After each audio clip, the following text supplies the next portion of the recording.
notre chaîne Nightling Vision. Aujourd'hui, Mother continuera avec la partie 3 sur son excellente explication sur les problèmes de crise dans nos vies personnelles et les crises dans la société. Donc, Mother, je vous invite à prendre la parole. Merci. J'ai donc esquissé en deux émissions, en deux parties, la notion de crise et les réactions de la nature inférieure, ou la nature humaine contre toute forme de changement que amène ou que vise inévitablement une crise. Ici, dans cette troisième partie, je voudrais parler, comme j'ai déjà annoncé dans la deuxième partie, que puisque une crise est inévitable parce qu'elle fait partie de toute forme de développement ou de croissance qui caractérise l'ensemble de tous les phénomènes vivants qui évoluent dans cet univers, le mieux c'est d'essayer d'enlever la résistance. Et si tu veux enlever les résistances qui ne font qu'aggraver la crise, tu dois au mieux te poser la question, oui, mais qu'est-ce que vise cette invitation au changement? Ça veut dire que toute forme de croissance passe, comme j'ai dit déjà, inévitablement par des phases de transition, de crise, si vous voulez. Plus la résistance contre le changement qui engendre cette transition, plus la résistance est grande, plus grande sera la crise. Ça veut dire que le plus intelligent, c'est de te dire, puisque changement fait partie automatiquement de toute forme de développement, il faut mieux que je me penche sur le fait qu'est-ce que vise maintenant ce changement, cette phase de transition ou cette crise, et comment je peux aller au-devant pour justement diminuer la crise. Parce que j'ai déjà expliqué, une crise est en fait le sommet d'une résistance au changement.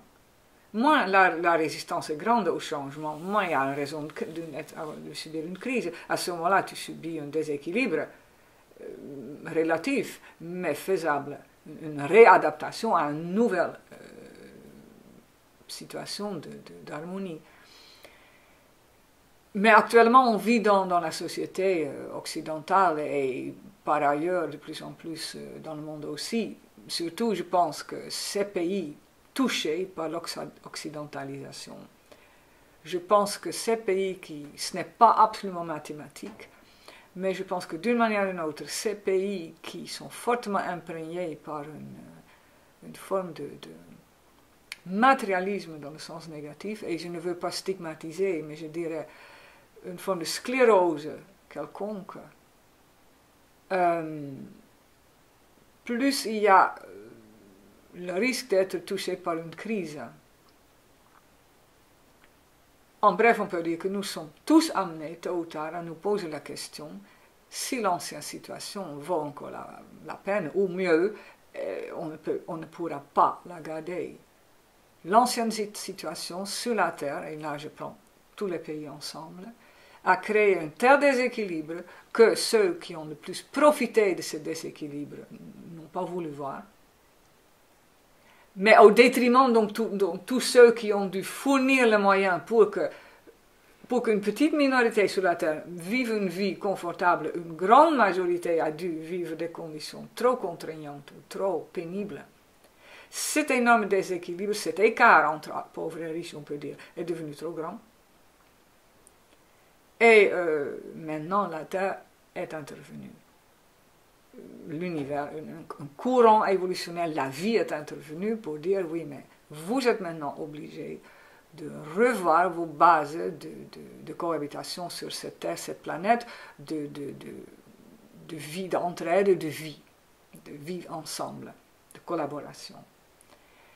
Pourquoi je dis ça? Parce que ce qui est très intriguant, que bon, actuellement il y a un virus partout, tout d'abord, ce virus ne fait aucune distinction entre le haut de la société et le bas, ou les pauvres et les riches, dans le principe. même si les riches semblent avoir un peu plus de moyens de soigner leur maladie, et pourtant, je dirais, ça c'est relatif. Peut-être le message pour les riches est, même s'ils restent en vie, ils passent quand même par un mauvais quart d'heure, en quelque sorte, si on tombe malade. Et le questionnement est pour ceux qui vivent dans les pays riches, disons-le comme ça. Je prends le phénomène riche dans un sens plus large. Voilà, qu'est-ce que tu as fait jusqu'à maintenant? Et la vraie question pour moi, derrière la situation actuelle, c'est à qui tu as rendu sur cette terre un service dans le sens positif? Ou bien, est-ce que tu t'es simplement occupé de toi-même, égoïstement, de ta survie, de tes oignons, mais dans le sens négatif, de ta petite vie, de ton bonheur à toi, et tu n'as même pas voulu voir que pour ton bonheur, ta jouissance matérielle et à tous les niveaux, d'autres ont dû payer. La nature, j'en ai parlé déjà dans les émissions sur l'environnement, le règne animal, l'abus terrible des animaux pour cet entrain de consommation sous toutes ses formes. Les peuples plus pauvres, plus démunis dans d'autres pays, on dérobe leur pays de matières primaires pour nous enrichir dans des pays soi-disant plus riches. Dans l'ensemble, un énorme déséquilibre depuis, je dirais depuis au moins 150 ans, et plus encore depuis la Deuxième Guerre mondiale, un terrible déséquilibre s'est installé, dont ceux qui abusent le plus ne veulent pas prendre la mesure. Et ça, pour moi, cet état de maladie terrestre mondiale, je dirais, a attiré maintenant le virus. C'est-à-dire que là où dans le corps humain, le système immunitaire diminue, s'affaiblit, on attrape la maladie. Ben, je dirais la Terre a perdu, à cause de notre façon de faire, notre comportement, l'énorme déséquilibre qu'elle a dû supporter pendant des années. Elle est devenue incapable de se défendre contre certains agents maladifs, le virus, et maintenant nous payons tous le prix. Et pourtant, la nature, malgré tout, vise notre bien. Certainement, il y a des personnes qui décèdent, ça je ne sous-estime pas la douleur que ça engendre. Mais la vérité veut que on sera obligé de nous questionner sur tout notre fonctionnement. Parce que cette occidentalisation avec le matérialisme en haut de la bannière n'est pas possible. Il n'est pas possible que le train de vie que mène une minorité de pays dans ce monde et qui est convoité par le monde entier se propage. Parce que là, la Terre va complètement laisser sa peau. L'être humain, et là je mets le doigt sur le problème, dans son égoïsme et son aveuglement, qui ne pense qu'à son bonheur personnel, ne se rend absolument pas compte de ce qu'il est en train de faire à large échelle, à la Terre, aux animaux, aux végétaux, je dirais à toute la planète. Et cet être humain, ou cette partie de la Terre qui veut bien continuer dans son attitude de consommation facile et légère, résiste tellement au changement, est tellement aveugle que maintenant, cet univers va utiliser les gros moyens.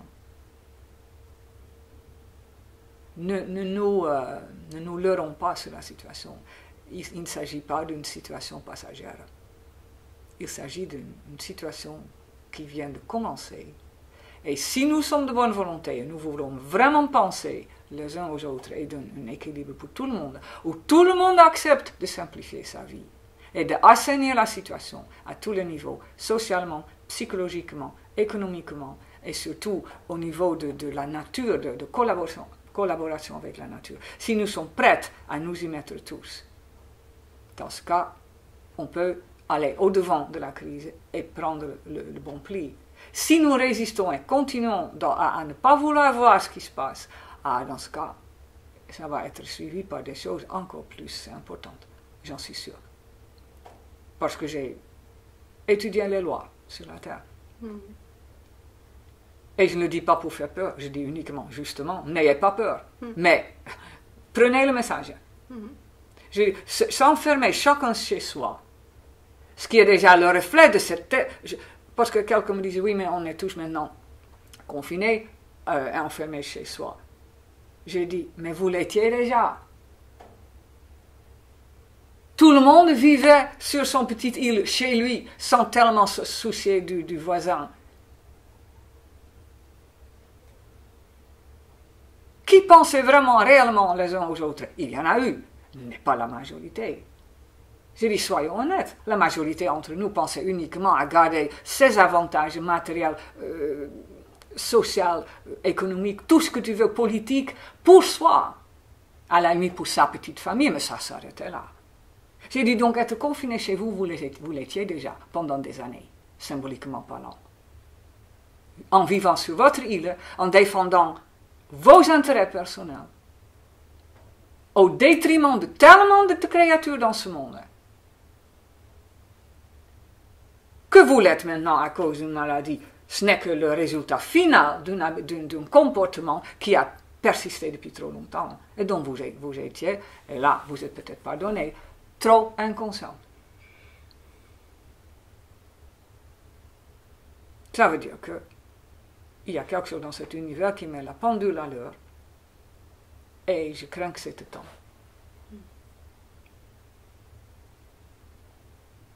C'est comme ça. Merci, Mother. Donc, c'est comme, en fait, c'est que le problème était rendu trop gros, donc on le voyait plus. Non, voilà. Donc, merci, Mother. Voilà. On a la chance que vous soyez là pour nous ouvrir les yeux. Bon, peut-être, probablement, il y a d'autres qui le disent aussi, mais on ne veut pas le voir. Mais bien expliqué. Merci. Et merci beaucoup. Donc, laissez-nous vos commentaires et inscrivez-vous à notre chaîne pour ne pas manquer les prochains sujets de Mother. Et nous vous reverrons très bientôt. I sat down near the window, looking up at the trees in the lane. I saw a man in a wheelchair and a dog who seemed lost in the rain. There was a child that was crying and a mother who seemed in despair. Many questions cropped up in my mind. What were they all doing there? And with a sword made of fire, he is dividing the world into two. One side the just and the righteous, on the other the honest and true. There is a light that is shining in every heart that is touched by His love. It is for them that He's striving, with patience, courageously marching in front. Yes, with a sword made of fire.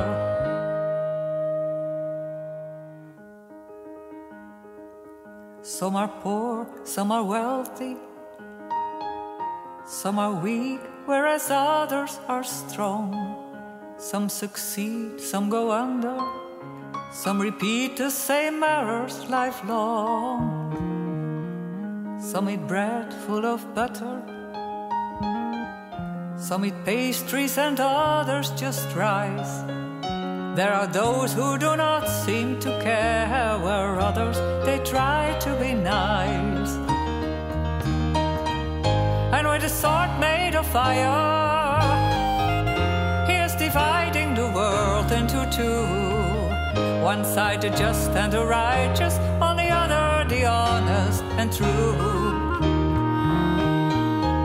There is a light that is shining in every heart that is touched by His love. It is for them that He's striving, with patience, courageously marching in front. Yes, with a sword made of fire.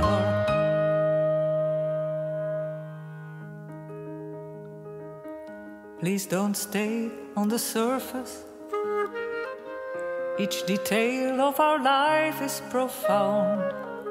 Watch the causes and effects and see how life's wheel turns around. Every day we're invited to choose again for the wrong or the right. There's a spirit who's working behind it, who dares to stand on his side.